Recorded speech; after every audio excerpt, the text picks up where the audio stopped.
የአሜሪካ ታሪክ ዝም ብሎ በባህር ዳርቻዎች ላይ የተመሰረቱ የቀኝ ግዛቶች ድርድር ሳይሆን የሰው ልጅ ለነጻነት ያለውን የማይበገር መንፈስ ለማረጋገጥ የተከፈለ ታላቅ መስዋዕትነት ነው። ይህ ታሪክ በባህር ማዶ ካለው የእንግሊዝ ንጉሳዊ ጭቆና ጋር ከተደረገው የነጻነት ፍልሚያ ይጀምርና በገዛ ወንድማማቾች መካከል እስከፈሰሰው አስከፊ እርስ በርስ ደም ድረስ ይዘልቃል። አሜሪካ ዛሬ ላለችበት ቁመና መሰረቱ በሚሊዮኖች የሚቆጠሩ ዜጎቿ ደም ላብና እንባ ነው። ዛሬ በአድማስ ሂስትሪ ሌንስ ያችን ታላቅ ሀገር እንድትወለድና እንድትጸና ያደረጓትን የእሳት ፈተናዎች፣ የሐሳብ ጦርነቶችና የጀግኖችን ተጋድሎ በታሪክ መነጽር አብረን እንቃኛለን።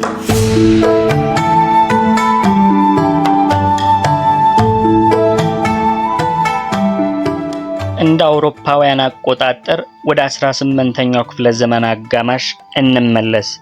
በወቅቱ 13ቱ የአሜሪካ ግዛቶች በእንግሊዝ ቅኝ አገዛዝ ስር ሆነው በከባድ ግብርና በጭቆና ይማቅቁ ነበር። ንጉስ ጆርጅ ሳልሳዊ ያለ ህዝቡ ውክልና የሚጭነው ከፍተኛ የቴምበርና የሻይ ግብር የነጻነትን ፍላጎት በአሜሪካውያን ልብ ውስጥ አቀጣጠለው። በ1776 ዓ.ም ታላቁ የሐሳብ ሰው ቶማስ ጄፈርሰን ሰው ሁሉ እኩል ሆኖ ተፈጥሯል የሚልበትን የነጻነት አዋጅ ሲያረቅ አሜሪካ ከእንግሊዝ ጋር ያላትን ግንኙነት በይፋ በጠሰች። ነገር ግን ይህንን አዋጅ በምድር ላይ ለማጽናት የፈረንሳይ ድጋፍ ወሳኝ ነበር። ፈረንሳይ በእንግሊዝ ላይ የነበራትን ጥላቻ ተጠቅማ ለአሜሪካውያን የጦር መርከቦችንና ወታደሮችን በመላክ የጦርነቱን ሚዛን ወደ አሜሪካ ዘነበለችው።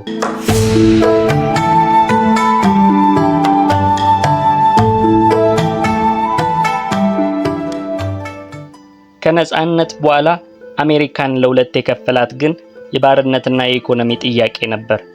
በ1860 ዓ.ም አብርሃም ሊንከን ፕሬዝዳንት ሆኖ ሲመረጥ የባርነት ስርዓት እንዲቀጥል የፈለጉት የደቡብ ግዛቶች በጄፈርሰን ዴቪስ መሪነት የኮንፌዴሬት መንግስትን መስርተው ተገነጠሉ።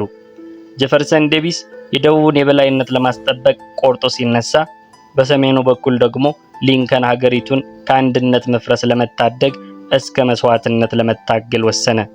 ጦርነቱ በጀነራሎች ፍልሚያ የታጀበ ነበር።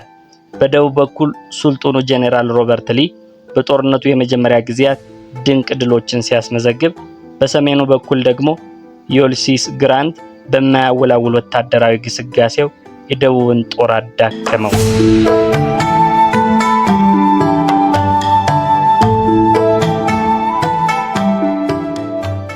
በጦርነቱ ማዕበል ውስጥ ሊንከን ሁለት ታሪካዊ እርምጃዎችን ወሰደ። አንደኛው የሆምስቴድ ሕግ ወይም ሆምስቴድ አክት ሲሆን ማንኛውም ዜጋ ወደ ምዕራብ በመሄድ መሬት አርሶ የራሱ እንዲያደርግ የሚፈቅድ ነበር።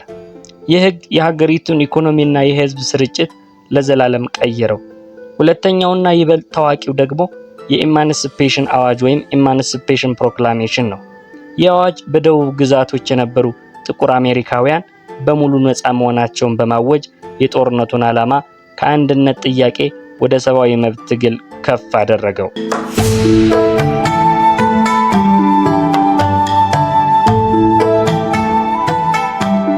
ይህ አሰቃቂ ጦርነት በ1865 ዓ.ም በሰሜኑ ድል አድራጊነት ተጠናቀቀ።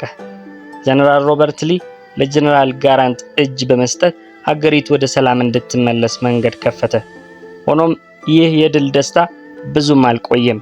ጦርነቱ ካበቃ ከ5 ቀናት በኋላ ፕሬዝዳንት አብርሃም ሊንከን በፎርድ ቲያትር ውስጥ በመዝናናት ላይ ሳለ በደቡብ ደጋፊው ጆን ዊልክስ ቦዝ በጥይት ተመትቶ ተገደለ።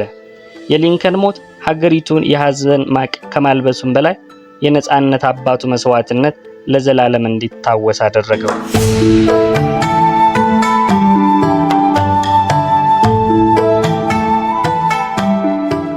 ዛሬ አሜሪካን እንደ ሀያል ሀገር ስንመለከታት ከጀርባው ያለውን የቶማስ ጄፈርሰንን ራዕይ፣ የፈረንሳይን ወታደራዊ ውለታና የአብርሃም ሊንከንን የህይወት መስዋዕትነት ማሰብ ይኖርብናል። ታሪክ ደጋግሞ የሚያስተምረን አንድ እውነት አለ። ነጻነት ያለ ዋጋ አይገኝም፣ አንድነትም ያለ ትዕግስትና መስዋዕትነት አይጸናም። የነጻነት አዋጁ የተጻፈው በቀለም ቢሆንም የቆመው ግን በሚሊዮኖች ደም ነው።